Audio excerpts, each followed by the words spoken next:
What is that? Who is that character now? Let us become detectives and try to find out the answer to this problem. Number one, you have to understand this concept of Saturn, the concept of Bacchus. When they are portrayed by the different artists who drew pictures of them or the sculptures, they're usually portrayed as a heavy-set man with a white beard.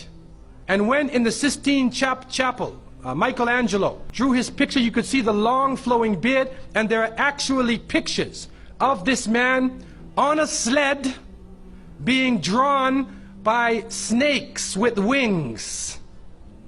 Snakes with wings. Snakes do not normally fly, but in this case the snakes have wings, and the heavy-set man is on his sled being drawn by these flying animals. He's performing miracles.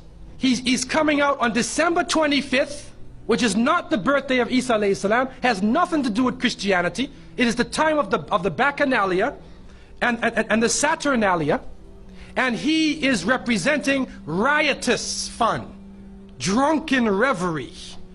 And so what happens on Christmas, the Christmas season, especially in America, people today are not even thinking about Isa alayhi salam. They're not even thinking about Jesus. They're looking how they can get drunk.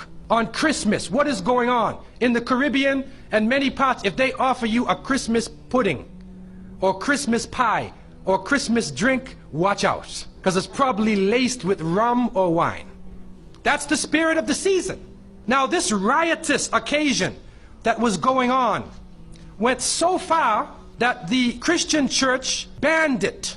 And the Church of England, according to historical sources, actually banned it all the way to 1647. It was prohibited in England to celebrate Christmas because they saw Christmas as being a pagan holiday. This is an official position taken by the Christian church, the Church of England, who were known at that time as Puritans. What happened was an individual was superimposed. A name was superimposed. We hear about the name of St. Nicholas. Now, according to some historical reports, St. Nicholas was a Christian bishop who lived in the 4th century in Asia Minor, which is now known as Turkey. He was a very thin man, very austere. He used to spend his time in prayer and fasting. And he loved children. And he spent his time dealing with children.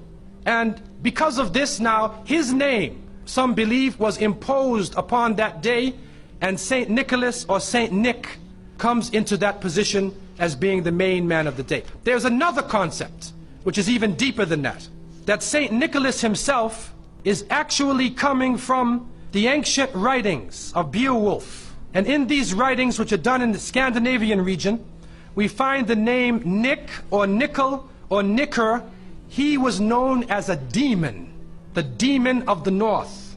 He was known as the evil spirit of the north, the name of Odin, the evil principle. And so in Germany and in many of the northern countries, the people actually looked upon this so-called Saint Nick as being an evil force, and they would tell their children in the wintertime, don't go outside, because if you do, Nicholas will come along, Nickel will come along, he'll capture you, put you in his bag, and take you away.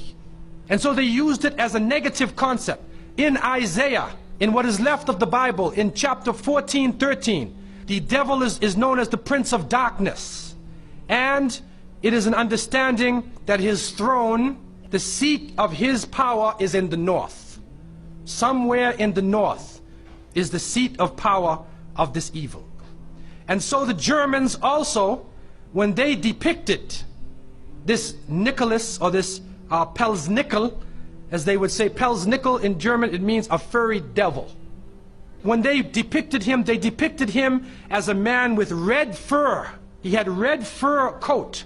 His base was in the north, and he was the essence of evil. And the Church of England till 1647 took the position that this celebration could not go on. So what we are actually seeing is that the Christmas occasion was actually the time of evil. It was the time of the belief in the Saturnalia and the Bacchanalia. And because of this, they shifted the occasion to New Year's Eve. They shifted all of their feelings and their merriment and their evil to New Year's Eve. Now before we go to that, looking back at Christmas, what is happening now in Christmas season? I don't know what goes on in Miami, but in the northern cities, on Christmas occasion, they put lights around and Santa Claus parades, and St. Nicholas is outside and he's in the streets and everybody's talking about St. Nicholas, and the poor children are taught that St. Nicholas is going to come down your chimney and bring you presents and keep his clothes white and red and go to all of the homes in the area and put presents under your tree and then fly back out into space. And many of us were raised thinking, believing in this. Some of us would sneak into the night and look and see our father putting the present under the tree. We knew what he was doing anyway. But you went along with it, and the people say, well, you know, it's Christmas. Don't you like to have fun? You want to stop the children from having fun? What kind of people are you? But what are you teaching the children? You are using the name of Jesus, and you are using a figure who historically is the devil. They are using his figure, and he has now taken over the Christmas season. Christmas now to most people means materialism. You have to buy presents for your cousins and your friends, and you got to buy about 34 presents. And you find that most American people are in debt for 6 months after Christmas. Now, where is Jesus? You get drunk, you fight, you lose all your money, the stores raise their prices. Isa alayhi salam is described as a very humble person. Most of the time he didn't wear shoes, only 1 or 2 changes of clothing. A very simple person, eating very simple food, fasting most of the time. You see what is going on? There are 2 streams now, a stream of polytheism, a stream of monotheism,